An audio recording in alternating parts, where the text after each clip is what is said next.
Episode 15. Let's crack on with this neck. 1, 2, 3, 4!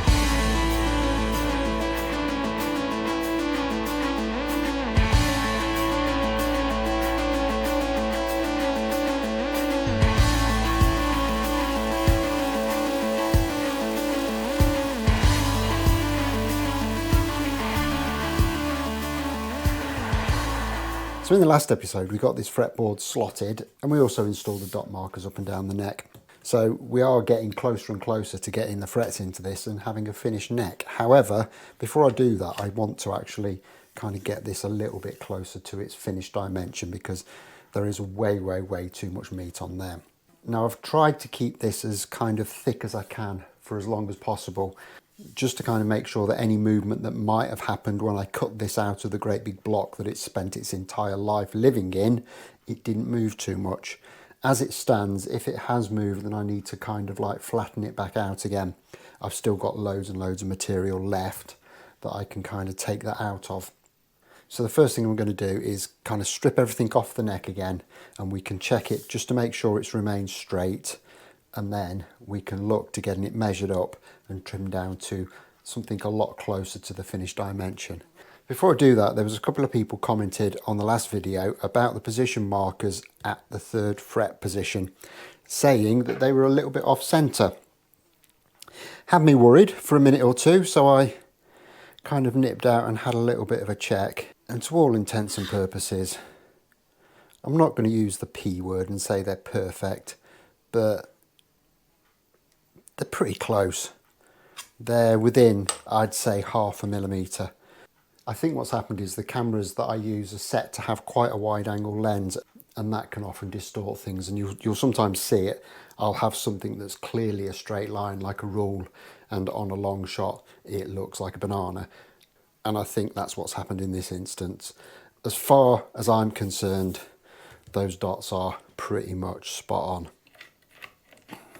Now obviously one of the jobs we've got to do a little bit later on is get the fretboard glued into position, and I'm actually quite looking forward to that, because that will mean we'll be able to kind of see what this repair finally looks like once it's all covered over. I think it's going to look absolutely spot on. I'd really like it to look like it never actually happened. That would be nice. Now I've had a look at this already, and I've kind of been working off sections of the plan that I've got, and with the fretboard in position I'm ever so slightly thicker here than I need to be, but I'm going to leave this for the time being. I'm going to wait until I've got the neck a bit closer before I cut the angle in that we need to get this to sit in the body properly, and I'm going to instead focus my attention on just getting this line cut in here that will get the neck a lot nearer to its actual thickness. Now I've already had a look at this with a straight edge, and it hasn't moved at all. It is still absolutely spot on, so absolutely no issues with that whatsoever, which means we can crack on. I'm going to get the fretboard kind of into position and we'll pin it in place, and from there we can start to measure out exactly what that taper needs to look like. Now on the dimensions on the drawing, it says here neck thickness 1st fret 20.19 millimeters, 12th fret 21.33. For me, that's just too skinny. I know we're doing a replica, but I would want it to be something that I'd feel comfortable playing, and for me that is just too thin. So I'm going to add 2.5 mil maybe to those dimensions. And then once we get into the neck carve, if it is too beefy, I can slim it down a little bit. You can't put the material back on if you make it too thin in the first place. So I'll get the fretboard into position, we'll get it pinned on with a couple of cocktail sticks, and then we can start to do some measuring and working out. And with that kind of clamped in place, I'm just going to go through the fret slot.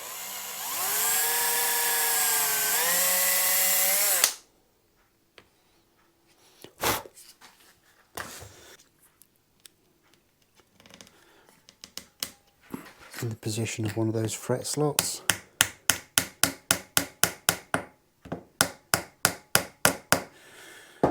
just tap that pin in place and then just go somewhere at the other end of the board on a diagonal.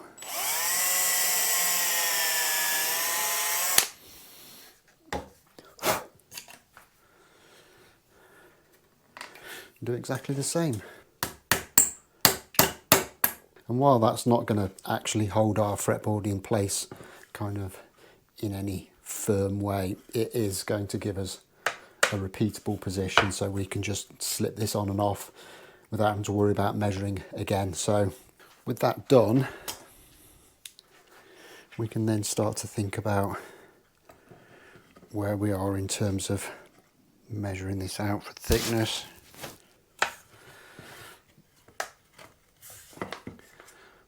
So the first thing I'm going to do is I'm going to mark the first fret position and the 12th fret positions.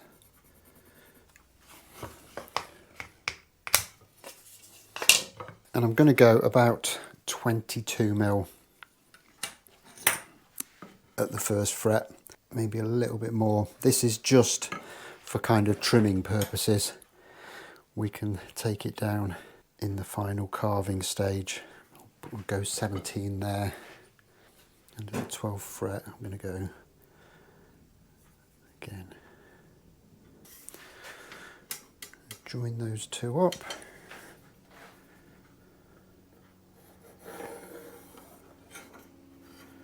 However, I don't want to go kind of all the way along there because we do need a lump of meat on the end for our heel and our transition, so I need to measure that in next. And I've already taken some dimensions off the drawing, and basically we need to be 123mm from the end of the board, which will give us the kind of end point of the transition, or the start of the transition from the heel, which brings me to kind of there. From there we will then kind of cut in this angle, whatever that might be. So for the time being, I am just going to kind of add that curve in there, which will leave me a bit of trimming to do later on, but I'd rather kind of take too little out than too much. So we'll fire this over to the bandsaw and we'll get this trimmed out.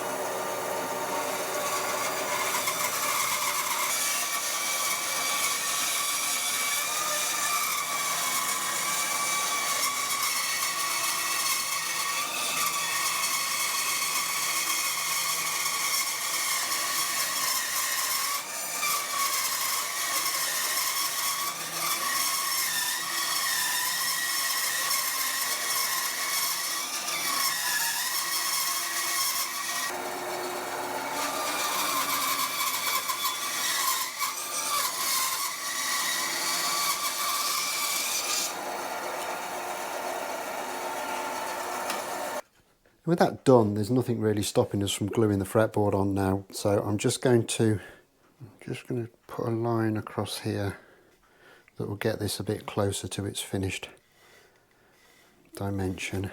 It'll still leave us a little bit of excess to clean off. I'll just whip that off on the bandsaw off camera, and we can get the truss rod in and get some glue on the job. So we're kind of ready to glue this up now. We'll just to get the truss rod slipped into position. I'm just going to stick a bit of tape over there just to stop that from getting filled up with glue.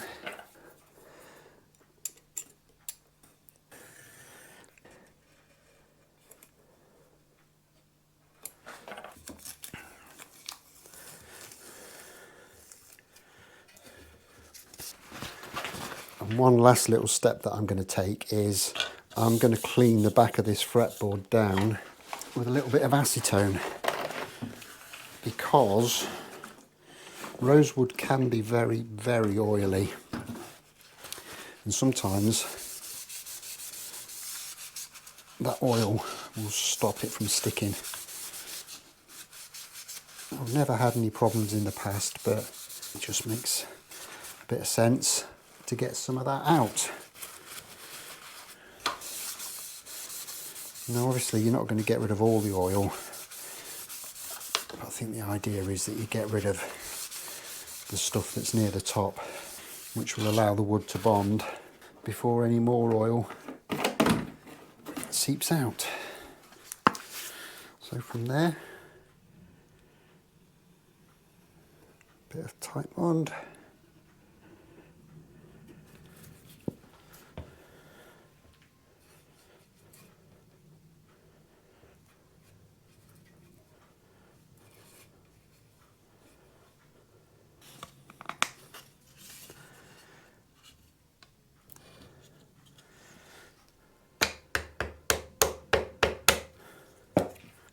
Little pins in.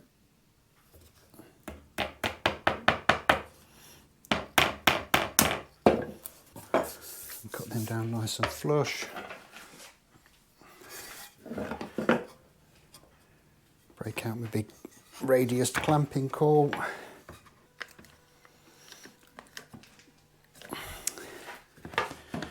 We can get it clamped down.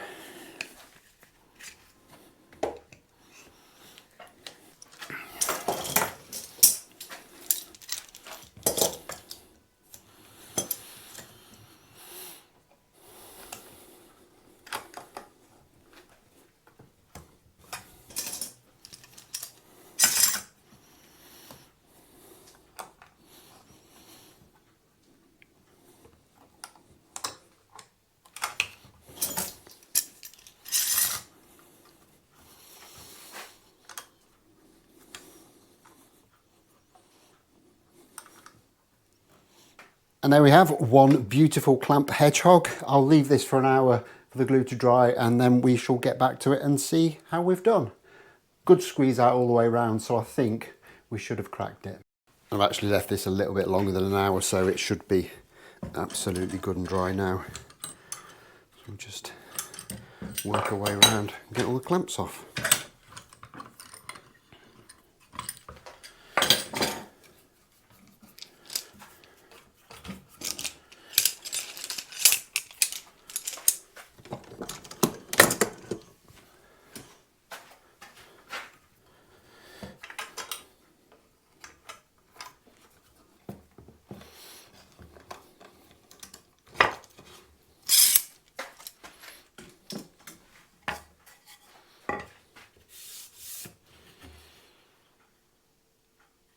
And that seems to have gone down really, really nicely.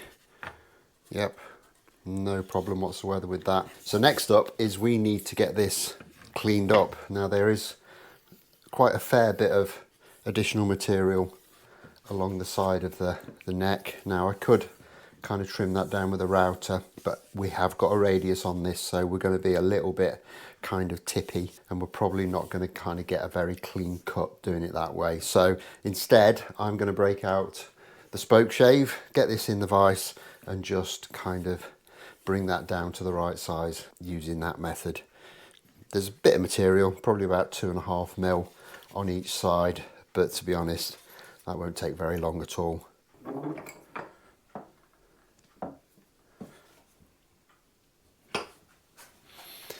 And I've got just a spoke shave with a flat sole. It's nice and sharp, and it's already preset, and the way I set them is there's going to be a very fine cut at one end, which is that end there, and the other end will have a little bit more, so I've got kind of an adjustable amount of cut I can take off. And I'm just going to start by finding out which way this timber's cutting, and that isn't it, so I'm going to start from the other end.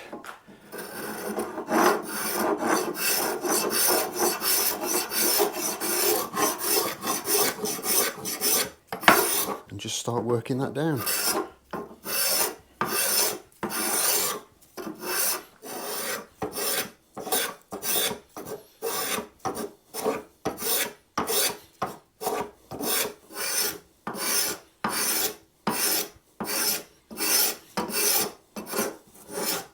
And I've gone down all of that now, and it's kind of cleaned up really, really nicely. But there's just this little bit here that I can't quite get to with the spoke shave. So I'm just going to take a fine carving file.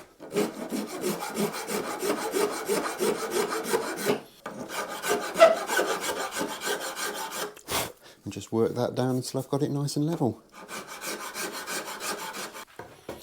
And we'll flip it over and do exactly the same on the other side.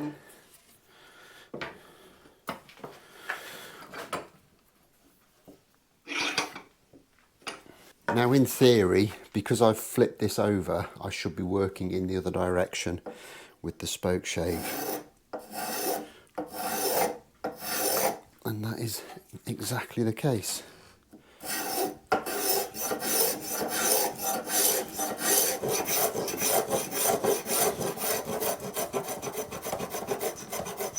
I'm actually able to go right into that corner on this side, which is great.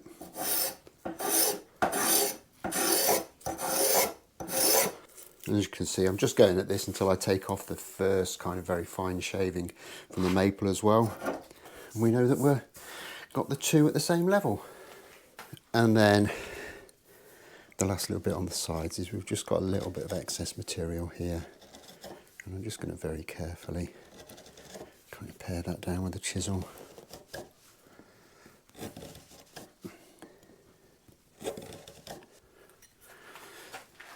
And then just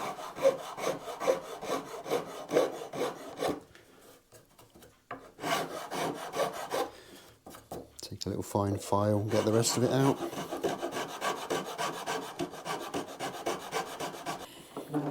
And I'm very happy with the way that that's gone so far. You can see the join is absolutely spot on. Really, really liking that. Which only leaves me one little bit to do, and that is to get this kind of transition shaped in. Now I think I've got a touch too much material there. Now normally I just get this on my oscillating bobbin sander and sand it in, but as we all know, that is currently broken. Still haven't got the belts for that, so I'm going to have to do it by hand, and that's going to mean I'm going to sand it in with this radius block, but I think I've got a little bit too much material for that to start off with, so I'm just going to take a saw and I'm going to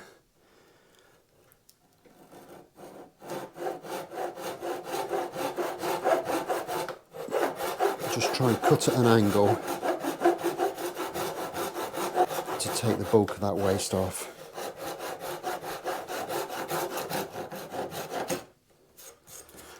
Like that, which isn't too bad. And I'm going to go in with something quite rough at first.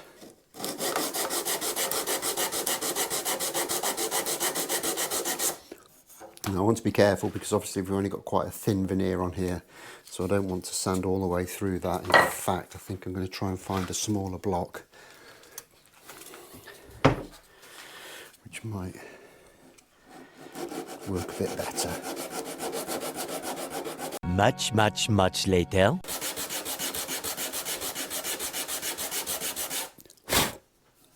And there is that little bit sanded in as well. Now there is a little bit of kind of inconsistency around this. And I'm not even sure what this looked like on the original. I'll have to check. But I think I just need to kind of slightly taper things in a little bit towards the transition into the headstock, just to clean that up. We're going to be removing probably that much of a lot of this rosewood so that we can sink the floating nut back into there. So we have got a little bit of scope for playing with this. There's a lot of variables that just need bringing together, but I think we are looking pretty good now. I think I've got a little bit more sanding work to do, just to kind of bring everything down to the same level and smooth everything up. But I think that is looking pretty good. So far very happy with the way that this has gone. It's looking nice and neat around the heel end as well, so that's all good. The next thing I'd like to do is to tackle this floating nut situation. Now, I'm not 100% sure how I'm going to do this, because obviously we need the 0 fret at least to be in place before we can kind of figure out where that needs to sit. However, I think we can kind of make a start on it. And what I'm going to do is I need to kind of recess this board down a few millimeters to accept the floating nut, and then we need to actually make one. And what I'm going to do is I've got some various lengths of aluminium rod that I can use for that. I'm not sure which one I'm going to use. I'm thinking probably the bigger one, but it will need kind of flattening down on the back surface a little bit first, and we can recess that in and cut the string slots in that. I'm using aluminium because I know that my nut slotting files will cut it without damaging them. I think the original, by the looks of it, was steel, but I'm going to use Ali. We'll get it cut to size, we'll get it cut to profile, we'll get the slots in, and then I'm just going to paint it with some spray paint to make it look like the original, and hopefully that will do the job for us. But all of that's going to be for the next episode. I'm going to leave this one here. So as always, don't forget to hit the like button if you've enjoyed this, subscribe if you haven't already done so, and I'll look forward to seeing you next time. Thanks a lot for watching. Bye bye.